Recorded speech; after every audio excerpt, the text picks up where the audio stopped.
We at Robin Hood Radio were notified of a pretty special series of events that are coming up in our area that you folks are going to be able to participate in, and that is Wild and Beautiful Creatures, a life and work of J.J. Audubon. And this really encompasses a whole bunch of events going on August through October. And with us right now is trustee of the Sharon Historical Society, Chris Robinson. We're going to talk a little bit about what's coming up and what is planned for the whole event. Chris, thanks for joining us for a few minutes. Oh, you're welcome, Marshall. So, it's interesting. Many, many years ago, I was introduced to the Audubon Center and the birds of Audubon. My mother, of course, always loved to look at birds outside our house, whether it was on the Elm Valley Farm or later on her big log cabin, which was on a mountainside. And I used to also visit Audubon quite a bit. But this is really a nice awakening for people who live in our area. A whole series of events that are going to happen really with the combination of, you were pointing out before we got on the air, of the Sharon Historical Society, the Tremaine Gallery at Hotchkiss School, and the Sharon Audubon Center. That's right, yeah. About 3 years ago, I started thinking as a trustee of the museum of some interesting projects for the museum for exhibitions. And I'd been an art dealer for nearly 20 years before I became an attorney down here in New York, and then trustee up at the museum. And a good friend of mine, Alexandra Peters, is chair of the Sharon Audubon, and I was thinking it would be great to sort of combine those two institutions, two of the major institutions in Sharon, and to do a show on Audubon. The prints, though, are enormous. The prints are 39 by 26 inches, the full-size prints. So we needed somewhere where we could actually have the space to show them, and the Tremaine Gallery up at Hotchkiss seemed like an obvious alternative. Now, those prints, from what I'm looking at, will be on display at the Hotchkiss School at the Tremaine Art Gallery August 30th through October 13th, correct?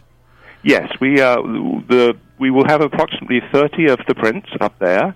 Many of them have been borrowed from local collections, which is quite extraordinary. We made an appeal to see what we could find locally, and we have found a good number of prints amongst collectors locally.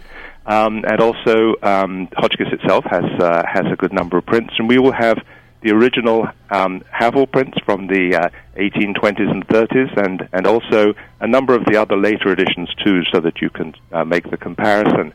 And the exhibition will have a soft opening up at the Tremaine on August 30th, with a more formal opening on September 14th.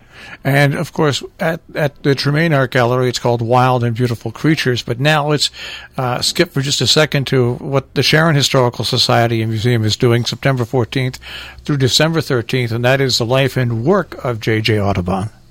Yeah, so this is the sort of giving the context to the images themselves. So the museum will have an exhibition on his life and work. He's a fascinating character, moved over from France when he was only 18 years old, moved out to the Kentucky frontier. We will talk about his early life as a commercial attempts as a failure, and then his decision to start working on this amazing project to do 400, what ended up being 435 prints of birds life-size in this wonderful project. And we have some very interesting loans at the museum, where we'll discuss all of these things, and we'll also talk about Sharon Audubon, the history of Sharon Audubon, and National Audubon as keeping the heritage of Audubon alive. It's interesting to look at the events you talked about. First of all, the event that's free and open to the public, and that is the official opening there at Tremaine Art Gallery. Will be a gallery talk, and also that's Saturday, September 14th at 3, followed by a reception from 4 to 6. But there's also something included in here. Explain a little bit to me. Audubon's Art and Science, a guided tour. That is happening on September 26th. Let's talk a little bit about that. Yes, a couple of the works that we are borrowing are from the Arada Galleries, which is a commercial art gallery down in New York City that handles more prints by Audubon than anybody in the world. And the director there, Michael Foley, who knows a lot about Audubon, will come up and we'll do a sort of guided walk tour through the exhibition up at the Tremaine, talking about the various prints and how they came about and his working methods and the different types of editions. So if you're interested and if you have Audubon prints yourself, you can learn a little bit about whether they may be the originals or later reproductions.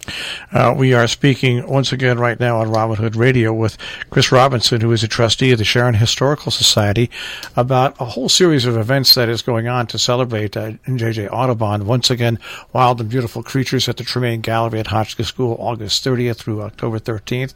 Then the life and work of J.J. Audubon at the Sharon Historical Society and Museum, September 14th to December 13th. But in addition to that, there are a whole other bunch of events going on at Audubon and all over the place that all dovetail and tie in with this, right?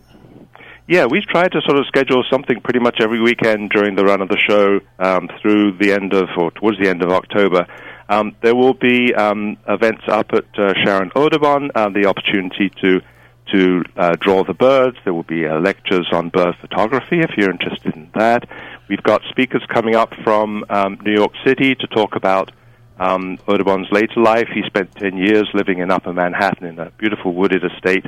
He will be talking about that.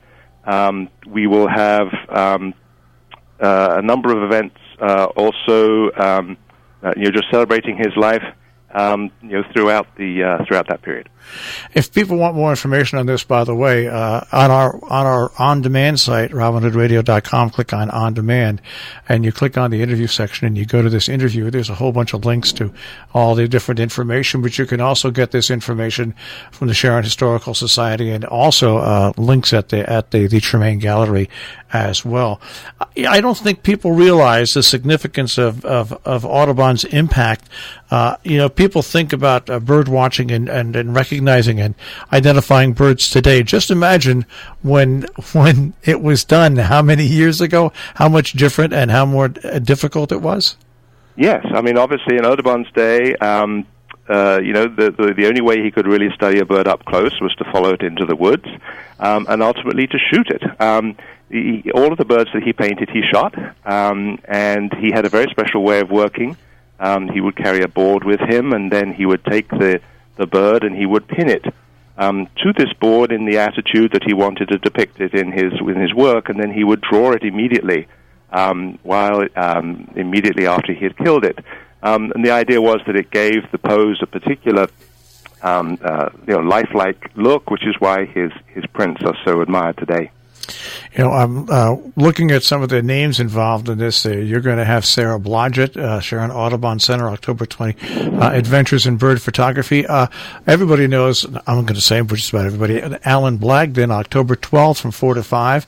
He'll lead a walk through his exhibition at the Sharon Historical Society. I mean, you have really brought in a lot of different people. John James on September 29th. I mean, this really has been quite an undertaking to put this together. Yes, no, I've been working on this for 3 years, and it's going to be a real festival, an Audubon festival, and I hope everybody will take the opportunity to come. We will sort of celebrate the whole thing with a benefit brunch on the afternoon of September 15th, and if people would like information on that or information on any of this, the best way to get it for us is through Audubon@SharonHist.org. Audubon@SharonHist.org. Correct. Well, you must, just listening to this, you must be really glad when you finally crossed the last T and dotted the last I on this. Well, I wish I could say that I've done that. In addition to organizing the show, I'm doing also all the informational panels on the walls and the information brochure and the advertising. There's still a lot to be done. Well, it's anybody that lives within the sound of my voice. If you haven't been exposed to the works of Audubon, this is a perfect way to do it. And also bringing in the Tremaine Gallery at Hotchkiss School, Sharon Historical Society, and Sharon Audubon. Chris, thanks for taking a few minutes and joining us today. And after this is all over, I think you deserve a nice late fall relaxing weekend someplace. I will move. I will go somewhere. You can be sure. Thanks for joining us today. Thank you.